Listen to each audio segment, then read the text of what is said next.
As we search for clarity in this season of continued uncertainty caused by the global pandemic COVID-19, we speak exclusively with Pastor Eddie Vargas of Restoration Life Church. I'm Michael Reel, and this is Real Urban News. Pastor Vargas and Restoration have brought their worship to the water.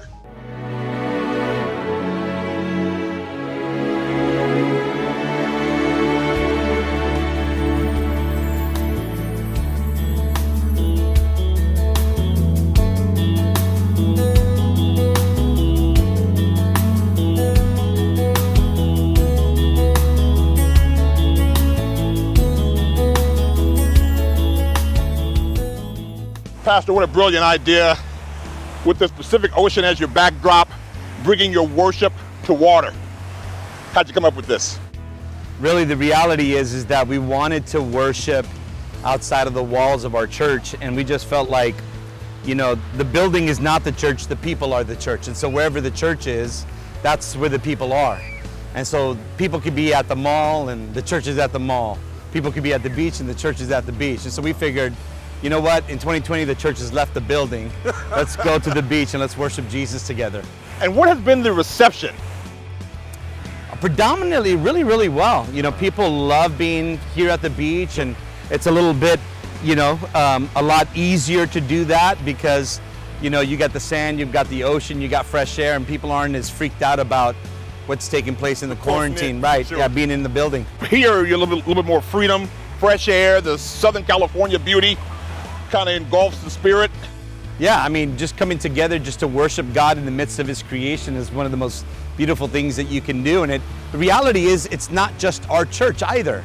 It's people that are a part of the church, plural, here in the South Bay, and we're just kind of coming together to love on God and love on people. What do you say to pastors like yourself who are challenged in this season of pandemic to restore and to be refreshed? Well, no pastor that I am aware of has ever been trained for a pandemic. Sure. Really, we need to just find the mind of God and discern what the right thing to do is for the congregation that we've been anointed to lead. And it's, in this season, probably the best thing for pastors is to get alongside of other pastors that are healthy and that are creative and can help them navigate some of these obstacles, as well as helping them be restored in this climate. I think the buzzword in that sentence that you just used is creative. Right. This is, as we look around, this is creative. You can't beat this. This is fantastic. The idea of coming to worship God at the beach, this is not anything other than a peaceful way of coming together with the community to love on God and love on people. And the creativity just continues to be birthed out of this, with worship, with music, with songs. Like, how do we follow along, Sure. With songs that we don't really know? And so we pointed everybody to our Insta page and we put the songs on there. And so now people get to look at the songs on the Insta page. And so, yeah, we've had to be extremely creative in this season. And this is outside of the Zoom and the Facebook Live and the follow me on Chit Chat and look over here. This is really outside of the box. Well, this is back to the grassroots. Back to the grassroots of church. Okay. Right, just assembling together, devoted together, loving on God, loving on people, not needing lights or amplified music or sound systems or walls. Right, all we need is just hearts that are ready to worship God. We were learning this week that some people are admitting that they're kind of battling depression. Just a lightweight. I think it was Michelle Obama said she's just feeling a low grade level of depression because of COVID and because of a lot of the insurgency around the world. How do you speak to those kind of souls? I know that I am dealing with some form of low-grade depression. Well, here's the truth. God didn't create us to be in isolation. God created us to be in community. So just being quarantined, the latest statistic is that the suicide hotline went up 8,000% Wow. in 2020. Anxiety is at an all-time high. Domestic violence is at an all-time high. Divorce is at an all-time high. And a lot of that has been spurred on by this quarantine. And so, God created us to be in community, so we got to come back into community in order to be healed, right? And so here's where we love on each other. This is where we hug on each other. This is where we encourage each other. And you really can't do that through a screen or through a FaceTime the way that you can in person. And so I would encourage everyone that can to find a place where you could stay safe and come back into community with living people. What are you telling the members of Restoration about this beautiful worship opportunity? Well, like anything, we have members that are very susceptible to sickness, so we ask them to stay at home, and we have our online for that. And then, of course, we have members that want to come, to church, and so we have 2 services in the morning for them. And then we created this outside experience for everybody else that finds himself in between. And so we just encourage them, hey, wherever you can go, however you can make it to that. So we're using different streams to reach different people. You are good. You're good. Oh, you are good. You're good. Oh, you are good. You're good. Oh, you're never gonna let me down. How wonderful to worship on the water. Yes, it is. So many people have been so excited, including ourselves, as to be able to get out of the 4 walls of the church and be able to come outside and worship, especially during this season that a lot of people are living in fear. And just to be able to gather once again out in the open in this beautiful scenery here, it's been amazing. How do you manage the family in this season of challenge? It's definitely the Lord that has been able to help us navigate through that time, but just being, kind of confined for a season now, we're, able to kind of go out a little bit more. But I think it's just finding new ways to be able to talk to one another, communication, finding new ways of enjoyment, because a lot of times we all have our lives, we all get busy, but this kind of has forced us to come together and really find new strategies and new ways of community. When you're talking to young ladies in you all's congregation, young mothers who are balancing the toddlers home all day, the husband home all day, what words of encouragement, what joy do you bring to them? We can get overwhelmed, as moms having small children and now not being in school. It's a lot, and it's a lot that the moms have to deal with. But I think, again, it's finding creative ways to keep their children entertained with schoolwork and then with Bible study and just being able to get them out of the house. We've all encouraged one another. We've been able to speak over the Ring Central and to kind of communicate and be able to really talk about what we're struggling with, and having them be able to share that. It's kind of a release for them to be able to share those things, and then we help one another by sharing what works for us, and each of them share that information, and it kind of helps them and alleviate some of the stress that they go through being at home.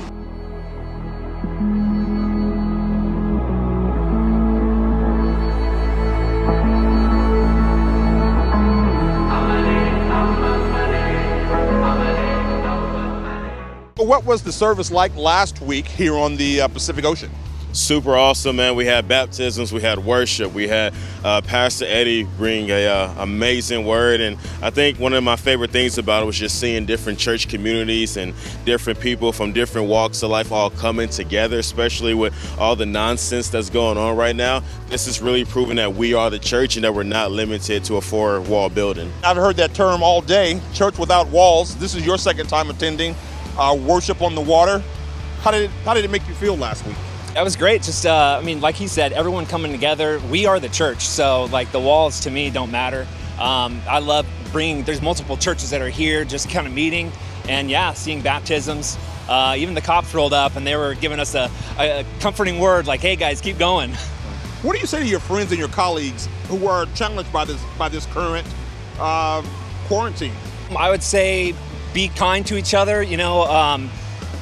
Everyone's going to be different, have different attitude about stuff, but you have to do what God's placed on your heart ultimately. And when you're talking to your friends and colleagues around the city, what are you telling them about managing these challenging times? Man, so I think what's been a pillar for me has been encouraging people through Psalm 91. particularly verse 10, where it says that no plague will come near your dwelling. And so whenever anyone is dealing with any type of fear, if they're a believer, then I take them to that passage and, reassure them that God's protect them. If they don't know the Lord, then I'm like, hey, this promise is available to you. You just got to get to know the God that I serve. Waymaker, miracle worker, promise keeper, light in the darkness, my God, that is who you are. That is who you are. That is who you are. When you're talking to your girlfriends and your relatives around your age bracket, what kind of words of encouragement do you give them? Wow. I definitely just say it's an intimate relationship, because it's nothing more than a relationship. He's your friend, he's just your true love. He's your first love. He should be your first love, and everything just flows after that, And talking with my family, we've hit some bumps and roads there as well. I've had family members that got COVID, and now it's God's will. If I get it, it's God's will, it's God's plan, it's not a mistake. This was meant to happen. All of this wasn't a mistake, it wasn't a surprise to the Lord. He knew it, He knew what was gonna happen, He knew why we needed it, and it's just time to push through the rough waters, and the Lord's gonna open the sea for us. He's gonna part the sea, He's gonna part the ocean, as He did for Moses. Speaking about oceans, we're right here with the Pacific Ocean as our backdrop. How wonderful is this worship setting for you? Yeah, the church isn't just within the building, but it's us, because we're the body of Christ. We're all an arm, we're all a leg, we're all a head, we're all a shoulder. We all work together. And coming outside of church just shows others, that it's not just us. It's not just one church in the South Bay. It's the churches all around the world that's trying to share the good news, that's trying to share the gospel, because we're trying to reach all nations, and we're all going to do our part here in the South Bay. Don't grow weary in doing what's right, especially right now. This is the time where the people of God need to rise up and be fearless in a fear-filled world. And the way that we do that is just by being genuine, God-loving people to the whosoevers of this world. Max, what does it take for Restoration Life to pull off something this ginormous? Really, it takes community. It takes time building with people, investing into people, and then just saying, let's come together. And the heart that moves throughout the South Bay is one that wants to be active, one that wants to take action, but it all begins first by establishing that relationship and building that community. This is a special time for Restoration Life Church and for Pastor Vargas. Talk about that as a member. Coming when COVID-19, we weren't sure exactly what to do. Luckily for us, we had amazing teams in place that were able to use their giftings and abilities to continue to move us forward. And in the process of everything that led to now, a lot of churches shut down, a lot of churches in the South Bay, they closed their doors, and we did too until July. And Pastor Eddie was really led by the Spirit in this time, and our teams were motivated and excited, and we just began to move the needle forward. And what we did was provide an opportunity for the church to come back together. Not that it ever went away, but for a time losing that human interaction, that brotherly love, and not feeling connected, it began to mentally affect people and spiritually affect people. So what we wanted to do is use our best giftings and abilities to bring the community back together, love on one another, share the word with one another, and really show that the church is essential. It's not just a thing we practice and, a hobby of ours, but it is essential to our way of life. So Pastor Eddie understands that, and he's led by the Holy Spirit, and we continue to move to what God commands us to do.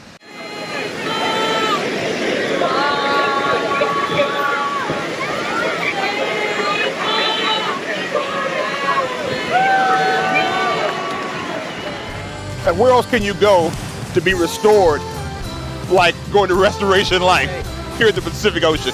Thank you, Pastor. Love you, man. Appreciate it, sir. Appreciate you too. All right, thanks, Pastor. Made clean in the crimson sea. I'm not ashamed of what one shackled me. How infinite that grace.